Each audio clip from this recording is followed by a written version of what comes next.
भारतीय संविधान जिंदाबाद। जय जय जय जय जय भीम।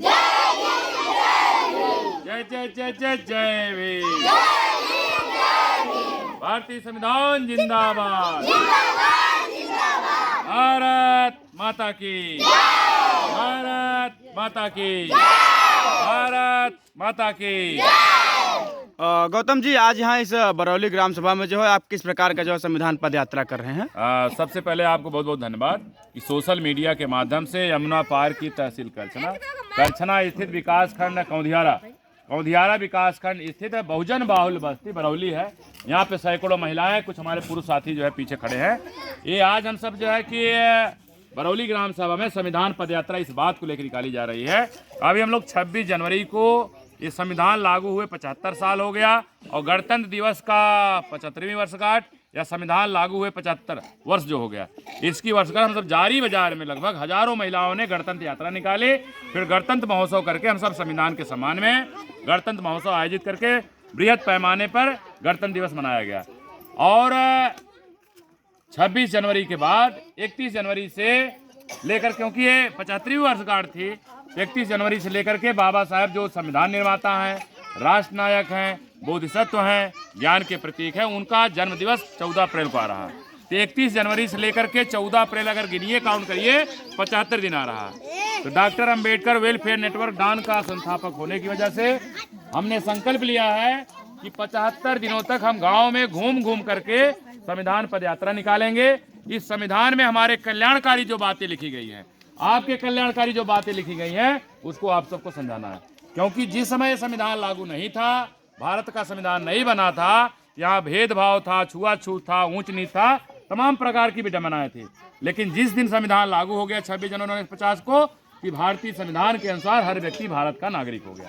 संविधान के अनुसार कोई छुआछूत नहीं है, कोई भेदभाव नहीं है, कोई ऊंच नीच नहीं है। लेकिन देश की आज़ादी के 78 साल बाद, संविधान लागू होने के 75 साल बाद, आज भी सत्ता में जो लोग बैठे हुए थे, जिनको संविधान के मूल जो इसके नीति निर्देशक तत्व हैं, मूल कर्तव्य है, जो अनुच्छेद हैं, जो 100% लागू करना चाहिए, आज तक 100% संविधान लागू नहीं हुआ। अगर लागू हो गया होता, आज की तारीख में 75 साल देश आजाद हो गया। आज भी गरीब और गरीब बना हुआ है, अमीर और अमीर बना हुआ है। इतना ही नहीं, बाबा साहब ने स्टेट एंड माइनॉरिटी में लिखा है कि जमीन और उद्योग का राष्ट्रीयकरण। केंद्र की सत्ता में लगातार कांग्रेस रही है, इधर 2 सत्रों से 3 सत्रों से बीजेपी है। बाबा साहब ने स्टेट एंड माइनॉरिटी में जो उद्योग और जमीनों का राष्ट्रीयकरण की बात कही, किसी भी राजनीतिक दल ने उद्योगों का, जमीनों के राष्ट्रीयकरण की बात आज तक नहीं छुआ। इसका मतलब क्या है? उनकी मंशा जमीन का और उद्योगों का राष्ट्रीयकरण का नहीं है। लेकिन मानवर काशीराम साहब की वैचारिकी में, बाबा साहब की वैचारिकी में, जिस समाज की सत्ता होती है उस समाज के साथ अन्याय नहीं होता है, जिस समाज की सत्ता होती है उसके साथ अत्याचार नहीं होता है। मानवर साहब ने कैडर दे दे के बताया कि बहुजन समाज के लोग इस देश की शासक कौमें रही हैं, इस देश की हुक्मरान कौमें रही हैं, इस देश के राजे रजवाड़े रहे हैं। अगर हम लोग इस देश की शासक कौमें रही हैं, हुक्मरान कौमें रही हैं, राजे रजवाड़े रहे हैं, तो देश की आज़ादी के 78 साल बाद और संविधान लागू होने के 75 साल बाद भी हम बरौली ग्राम सभा में स्थित हैं।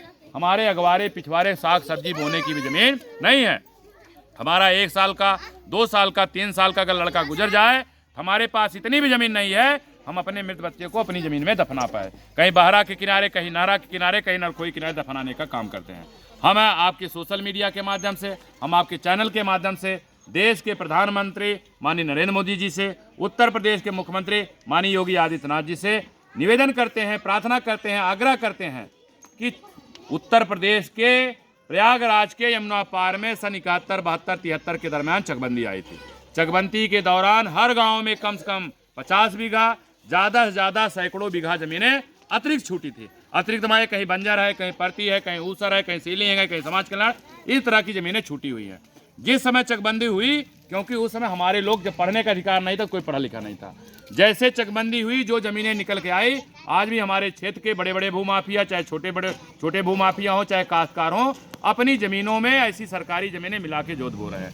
हमसे उनसे कोई तू-तू-मैं नहीं है। हम सरकार से मांग करते हैं, सरकार से निवेदन करते हैं, उत्तर प्रदेश सरकार से, केंद्र की सरकार से, कि 14 अप्रैल से पहले खेत में जो गेहूं की फसल बोई गई है, गेहूं की फसल कट जाएगी और खेत खाली रहेगा। हम आपसे निवेदन करते हैं, आग्रह करते हैं, जो सरकारी ज़मीनें क्षेत्रीय भूमाफिया लोग कब्जा करके अपनी भूमधरी में मिला के जोत बो रहे हैं, ऐसी ज़मीनों को चिन्हीकरण करके खाली कराइए। जो ज़मीनें खाली हो जाएं, जिनके पास आवास नहीं उनको आवासीय पट्टा, जिनके पास खेती बाड़ी नहीं उनको खेती बाड़ी का पट्टा किया जाए। क्योंकि हम किसी से किसी भूमधरी ज़मीन नहीं मांग रहे हैं। चकबंदी में जो अतिरिक्त ज़मीनें छूटी हुई थी, आज जो लोग कब्जा किए हैं या जो ज़मीनें खाली है, उसको मुक्त कराकर हम भूमिहीनों में, क्योंकि बताने का आज भी हमारे अगवारे पिछवाड़े साग सब्जी बोने की ज़मीन नहीं है। बाबा साहब कहते हैं हम यहाँ की शासक कौमें रही हैं, हम हुक्मरान कौमें रही हैं, हम राजा रजवाड़े रहे हैं, लेकिन विडम्बना ऐसी हमारे अगवारे पिछवाड़े साग सब्जी की बोने ज़मीन नहीं है। हम किसी भूमधरी ज़मीन नहीं मांग रहे हैं। बहुजन समाज जो 85% है, 90% लोग भूमिहीन हैं। हम सरकार से मांग करते हैं कि आप ज़मीन खाली करवा के 14 अप्रैल से पहले इनमें आवासीय पट्टा, कृषि कार्य का पट्टा करिए। अन्यथा की स्थिति में हम लोग इस बार 5000 लोग 14 अप्रैल को हाई कोर्ट चौराहे पर पहुंच रहे हैं, बाबा साहब की जयंती मनाएंगे।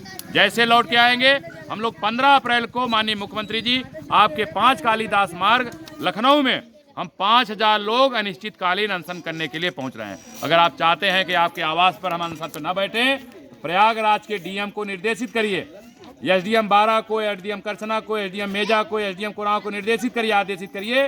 गेहूं की फसल कटी रहेगी, खेत खाली रहेगा, तत्काल लाठा चला करके जो सरकारी ज़मीनें हैं उनको निकाल करके हम भूमिहीनों में, खेती बाड़ी है तो खेती बाड़ी पट्टा करिए, घर नहीं है तो आवासीय पट्टा करिए। जो भी साथी सोशल मीडिया के देख रहे हैं, आपके इस यूट्यूब चैनल को देख रहे हैं, उनसे आग्रह है, निवेदन है, इस संविधान के सम्मान में, बाबा साहेब के सम्मान में आप अपने गांव में, ये मानी बात नहीं कि डॉक्टर अंबेडकर वेलफेयर नेटवर्क डान के बैनर तले आप शोभा यात्रा निकालिए या पद यात्रा निकालिए। आप अपने गांव में इस तरह सैकड़ों महिलाओं को एकत्रित करके इस संविधान के प्रति हमें लोगों को जागरूक करना है। आप अपने गांव में भी इस तरह से पद यात्रा निकाल सकते हैं। और जो भी साथी आपके इस यूट्यूब चैनल को देख रहे हैं, उनसे आग्रह है, निवेदन है कि आप इसको ज़्यादा से ज़्यादा लाइक करिए, सब्सक्राइब करिए, शेयर करिए। इतना शेयर करिए कि माननीय मुख्यमंत्री जी के पास, माननीय प्रधानमंत्री जी की बात, हम सब की जो बातें हैं, हम सब का जो आंदोलन है, हम सब जो प्रक्रिया है, वहाँ तक पहुँच सके। ताकि 14 अप्रैल के बाद हम लोग 15 अप्रैल को जो लखनऊ के लिए रवाना होंगे, उससे पहले हमारे गाँव का जो आवासीय पट्टा, कृषि कार्य का पट्टा हो जाना चाहिए। जो भी साथी आपके इस चैनल को देख रहे हैं, सभी साथियों का आभार व्यक्त करते हुए सभी साथियों को जय भीम, नमो बुद्धाय, जय भारत, जय भारतीय संविधान, जय बहुजन समाज, जय जय जय जय जय भीम, जय जय जय जय जय भीम, भारतीय संविधान जिंदाबाद, भारतीय संविधान जिंदाबाद, भारतीय संविधान जिंदाबाद।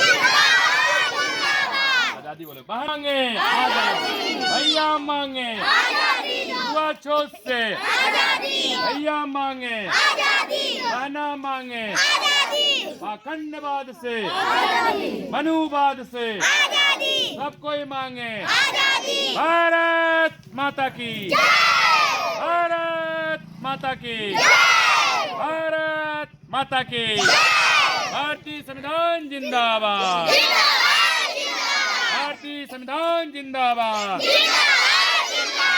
बाबा साहब अमर रहे, बाबा साहब अमर रहे।